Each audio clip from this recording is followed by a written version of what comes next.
নমস্কার বন্ধুরা, সামনেই মহাশিবরাত্রি। এই দিন শিবের আরাধনা সকলেই করে থাকেন, কিন্তু এই দিন ভুলেও করবেন না এই কাজগুলো। এগুলো করলে আপনাদের কিন্তু ক্ষতি হবে জীবনে। তাই কি করবেন না বা কি করবেন সেগুলো আমি আপনাদের সামনে অবশ্যই বলবো।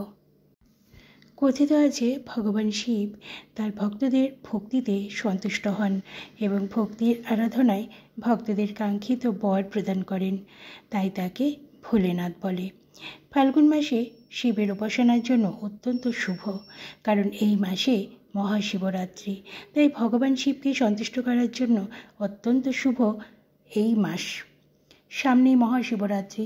শাস্ত্রমতে এই দিনের বিশেষ গুরুত্ব রয়েছে। অতি পবিত্র দিন শিবরাত্রি।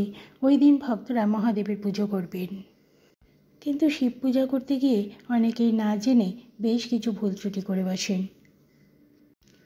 তাই সঠিক নিয়ম মেনে আপনারা পুজো করুন এবং মহাদেবকে সন্তুষ্ট করুন। পুজোর নিয়মবিধি যেটা আছে, প্রথম প্রহর দুধ দিয়ে 26শে ফেব্রুয়ারি সেটা 6:30 PM থেকে 9:30 PM। এটা 26শে ফেব্রুয়ারি প্রথম প্রহর, যেটা দুধ দিয়ে স্নান করাতে হবে। দ্বিতীয় প্রহরে দই দিয়ে 26শে ফেব্রুয়ারি রাত 9:30 থেকে 12:40 AM। 27শে ফেব্রুয়ারি তৃতীয় প্রহর ঘি দিয়ে স্নান করাবেন 12:40 থেকে 3:40। চতুর্থ প্রহর মধু দিয়ে 27শে ফেব্রুয়ারি 3:40 AM থেকে 6:56 AM। তো এই গেল শিবের অভিষেক পর্ব, 4 প্রহরে অভিষেক পর্ব। অর্থবৃদ্ধির জন্য শিবরাত্রির দিন করুন এই কাজ, যা আপনার অর্থকে সমৃদ্ধশালী করতে সাহায্য করবে। এর জন্য শিবরাত্রির দিন শিবকে অর্পণ করা যে কোনো একটি ফুল বাড়িতে নিয়ে আসুন। এটি নিয়ে আসার পর মানিব্যাগে এটি রেখে দিন, অথবা আলমারিতে টাকা রাখার জায়গায় রাখতে পারেন। আপনার অর্থনৈতিক সমৃদ্ধি বৃদ্ধি পাবে। তবে কিছু করার সঙ্গে সঙ্গে সব কিছুর একটা বিধিনিষেধ রয়েছে। কিছু জিনিস করা উচিত নয়। এই জিনিসগুলি করলে উপকারের পরিবর্তে অপকার হয়। জীবনে কাজের পথে বাধা আসতে পারে। জেনে নিন কোন কোন কাজ করবেন না। শিবরাত্রির দিন ভগবান শিবকে তুলসী পাতা নিবেদন করবেন না। শিবলিঙ্গে কেতকী ফুল বা চম্পা ফুল নিবেদন করা যাবে না। শিবলিঙ্গে কখনোই সিঁদুর দেওয়া যাবে না। ভোলেনাথের পূজা করার সময় ভুল করেও হলুদ, কুমকুম এই ধরনের জিনিস নিবেদন করা উচিত নয়। হলুদের পরিবর্তে ভোলেনাথকে চন্দন নিবেদন করতে পারেন, এতে ভগবান সন্তুষ্ট হবেন। ভগবান শিবকে বেলপাতা নিবেদন করা উচিত, তবে কখনোই বেলপাতা কোথাও ভাঙা, ছেঁড়া বা খণ্ডিত হওয়া উচিত নয়। বেলপাতা সর্বদা একটি মসৃণ পৃষ্ঠে দেওয়া উচিত। এছাড়াও নারকেলের জল নিবেদন করা যাবে না। প্যাকেট জাতীয় দুধ শিবলিঙ্গে নিবেদন না করাই ভালো। মহাশিবরাত্রির শুভ উপলক্ষে ভক্তরা শিব মন্দিরে রুদ্রাভিষেক করেন। অনেকে মহাশিবরাত্রিতে উপবাস রাখেন এবং রাত জাগরণও করেন। বিশ্বাস করা হয় যে এই দিনে ভগবান শিব এবং পার্বতীর বিবাহ হয়েছিল। ইচ্ছা পূরণের জন্য মহাশিবরাত্রিতে অনেক রকম ব্যবস্থা আপনারা নিতে পারেন। হিন্দু পঞ্জিকা অনুসারে বছরে মোট 12টি শিবরাত্রি থাকে। ফাল্গুন মাসে কৃষ্ণপক্ষের চতুর্দশী তিথিতে মহাশিবরাত্রি পালিত হয়। অন্যান্য মাসের কৃষ্ণপক্ষের চতুর্দশী শিবরাত্রি মাসিক শিবরাত্রি নামে পরিচিত। মহাশিবরাত্রির পবিত্র দিনে ভক্তরা শিব মন্দিরে রুদ্রাভিষেক করেন। অনেকে মহাশিবরাত্রিতে উপবাস রাখেন এবং রাত জাগরণও করেন। বিশ্বাস করা হয় যে এই দিনে ভগবান শিব এবং পার্বতীর বিবাহ হয়েছিল।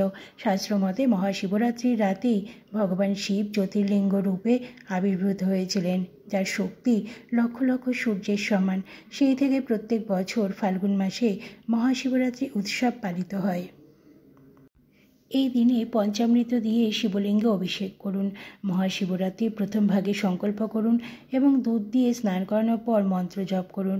দ্বিতীয়ার্ধে দই দিয়ে স্নান করান এবং মন্ত্র জপ করুন। তৃতীয় প্রহরে ঘি দিয়ে স্নান করান এবং মন্ত্র জপ করুন। তারপর চতুর্থ প্রহরে মধু দিয়ে স্নান করান, মন্ত্র জপ করুন। টাইমিংগুলো আমি কিন্তু এর আগেই বলে দিয়েছি শুরুতেই, আপনারা কিন্তু ভালো করে মন দিয়ে জেনে নেবেন। শিবরাত্রির দিন একটি লাল কলম দিয়ে একটি কাগজে মনের ইচ্ছা লিখুন এবং সেই কাগজটি ভাঁজ করে ঘরের বাইরে মাটিতে পুঁতে দিন। সেই জায়গায় একটি গাছ লাগান এবং প্রত্যেক দিন জল দিন। এছাড়াও 5 মুখী রুদ্রাক্ষ জল দিয়ে পরিষ্কার করে শুকিয়ে নিন। শুকিয়ে যাওয়ার পর এটি আপনার বাম হাতে রাখুন। আপনার ডান হাত দিয়ে এটি ঢেকে আপনার সমস্ত ইচ্ছা বলুন। এরপর এটিকে নিরাপদ কোথাও রাখুন এবং দিনে একবার করে ধূপদীপ জ্বালান। এই টোটকাগুলো আপনারা অবশ্যই করুন। আরও আছে টোটকা, এগুলো আপনারা কিন্তু অবশ্যই পালন করবেন, তাহলে কিন্তু আপনাদের পুজো এবং আপনাদের মনোবাসনা পূর্ণ হবে।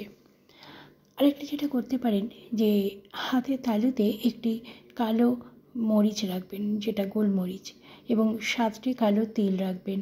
মনে মনে একটি ইচ্ছা বলে শিবলিঙ্গে সেগুলি নিবেদন করবেন। এটি করলে আপনার ইচ্ছা অবশ্যই পূর্ণ হবে। শিবরাত্রির দিন 21টি বেলপাতা নিন, চন্দন দিয়ে সেগুলোর ওপর ওম নমঃ শিবায় লিখুন এবং আপনার মনের ইচ্ছা প্রকাশ করে শিবলিঙ্গে অর্পণ করুন।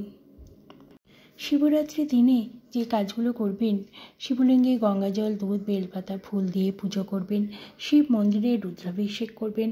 শিব পুরাণ অনুযায়ী অন্ধকার ও অজ্ঞতা দূর করার জন্য এই ব্রত পালন করা অত্যন্ত জরুরি। শিবরাত্রিতে ভগবান মহাদেবের আরাধনা করলে জীবনের সমস্ত ধরনের ঝামেলা থেকে মুক্তি পাওয়া যায়। শিবরাত্রিতে ভগবান শিবের আশীর্বাদে জীবনের সমস্ত বাধা কেটে যায়। শিবরাত্রি হিন্দু ধর্মাবলম্বীদের অন্যতম গুরুত্বপূর্ণ ধর্মীয় উৎসব। শিবরাত্রি প্রতি বছর ফাল্গুন মাসে কৃষ্ণপক্ষের চতুর্দশী তিথিতে পালিত হয়। শিব পুরাণ অনুসারে এই রাত্রে শিব সৃষ্টি, স্থিতি এবং প্রলয়ের মহাতাণ্ডব নৃত্য শুরু করেছিলেন। পুজো শেষ হওয়ার পর মহাদেবের 108টি নাম জপ করতে হয়। রাত্রি জেগে শিবের নাম জপ করলে তার ফল অত্যন্ত শুভ হয়। কথিত আছে শিবরাত্রির দিন গঙ্গায় ডুব দিলেও সমস্ত পাপ ধুয়ে যায়। আর তাছাড়া সেদিন আছে 144 বছর পর যে মহাকুম্ভ শুরু হয়েছে, সেই মহাকুম্ভের শেষ দিন। তো এই শুভ দিনে যারা কুম্ভে যেতে পারছেন ভীষণ ভালো, আর যারা যেতে পারছেন না তারাও মনে আক্ষেপ রাখবেন না, তারা বাড়িতেই স্নান করবেন গঙ্গা জল মিশিয়ে। না হলে আপনারা যদি গঙ্গায় অন্তত যেতে পারেন তাহলেও হবে। এইভাবে স্নান করুন, ডুব দিয়ে দেখবেন মনের যত নেগেটিভ সব কিছু দূর হয়ে যাবে, পজিটিভ শক্তিতে ভরপুর হয়ে যাবে আপনাদের জীবন। সবাই ভালো থাকবেন, সুস্থ থাকবেন, আর ভিডিওটি শেয়ার করবেন। আর সবথেকে বড় কথা, শিবরাত্রি খুব সুন্দরভাবে পালন করুন। আর শিবরাত্রির দিনে সারা দিন আপনারা শিবের নাম জপ করুন, শিবের গান শুনুন। দেখবেন ভোলানাথের আশীর্বাদে সবাই ভালো থাকবেন।